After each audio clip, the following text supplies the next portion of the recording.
কোটা ব্যবস্থার সংস্কারের দাবিতে বৈষম্য বিরোধী ছাত্র আন্দোলনকে বেআইনিভাবে দমন করার চেষ্টা করে আওয়ামী লীগ সরকার। দেশের আইন শৃঙ্খলা রক্ষাকারী বাহিনী অতিরিক্ত বল প্রয়োগ করে ছাত্র জনতার উপর। বিতর্কিত এই ভূমিকায় ছিলেন পুলিশের কিছু শীর্ষ কর্মকর্তা। আন্দোলনকারীদের হয়রানি, সমন্বয়কদের হেফাজতে নিয়ে নির্যাতন সহ নির্বিচারে গুলি করে শত শত ছাত্র জনতা হত্যার নির্দেশদাতা বিতর্কিত এসব কর্মকর্তা এখন লাপাত্তা। 5 আগস্ট আওয়ামী লীগ সরকার পতনের পর আত্মগোপনে পুলিশের অনেক সদস্য। অন্তর্বর্তী সরকার গঠনের পর কয়েক দফায় পুলিশ সদস্যদের কাজে যোগদানের নির্দেশ দেওয়া হলেও প্রায় 800 পুলিশ সদস্য এখনও কাজে যোগদান করেননি। কোনো হদিস নেই এসব সদস্যের। তারা কোথায় আছেন সে বিষয়ে কোনো তথ্য নেই পুলিশ সদর দপ্তরের কাছে। পুলিশ সদর দপ্তর সূত্র ব্যবহার করে প্রতিবেদন প্রকাশ করা একটি জাতীয় দৈনিক থেকে এসব তথ্য জানা গেছে। ওই প্রতিবেদনে বলা হয়েছে, পলাতক এসব কর্মকর্তার মধ্যে আছেন সাবেক এসবি প্রধান মোহাম্মদ মনিরুল ইসলাম, সাবেক ডিএমপি কমিশনার হাবিবুর রহমান, ডিএমপির গোয়েন্দা শাখার সাবেক প্রধান মোহাম্মদ হারুনুর রশিদ, যুগ্ম পুলিশ কমিশনার বিপ্লব কুমার সরকার, অ্যাডিশনাল ডিআইজি প্রলয় কুমার জোয়ারদার, ঢাকা জেলার সাবেক ডিআইজি সৈয়দ নুরুল ইসলাম প্রমুখ। প্রকৃতপক্ষে তারা কোথায় আছেন, কেন আইনের আওতায় আসছেন না সে বিষয়ে ধোঁয়াশা সৃষ্টি হয়েছে। এসব কর্মকর্তা সহ পুলিশের শীর্ষ অনেকের বিরুদ্ধে একাধিক হত্যা মামলা হয়েছে।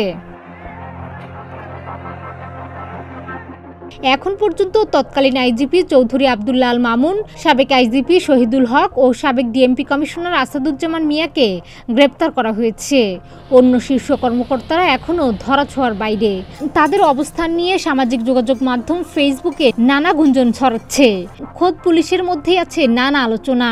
কেউ বলছেন তারা একটি বিশেষ বাহিনীর হেফাজতে আছেন, কারো দাবি তারা প্রশাসনের সহায়তায় দেশ ছেড়েছেন।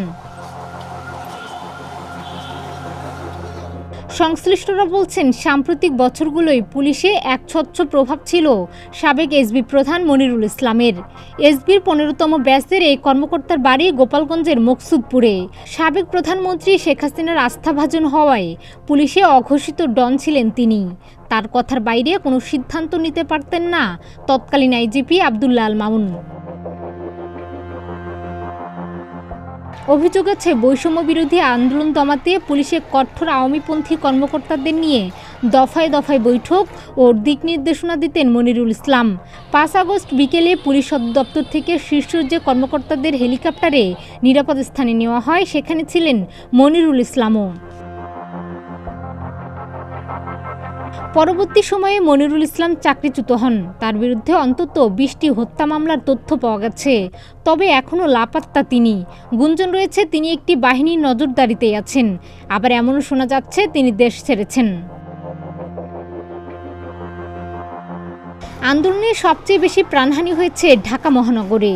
ঢাকা মহানগর পুলিশের তৎকালীন কমিশনার হাবিবুর রহমানের নির্দেশেই ডিএমপির 8টি বিভাগে দায়িত্বরত পুলিশ সদস্যরা নির্বিচারে গুলি চালিয়েছেন।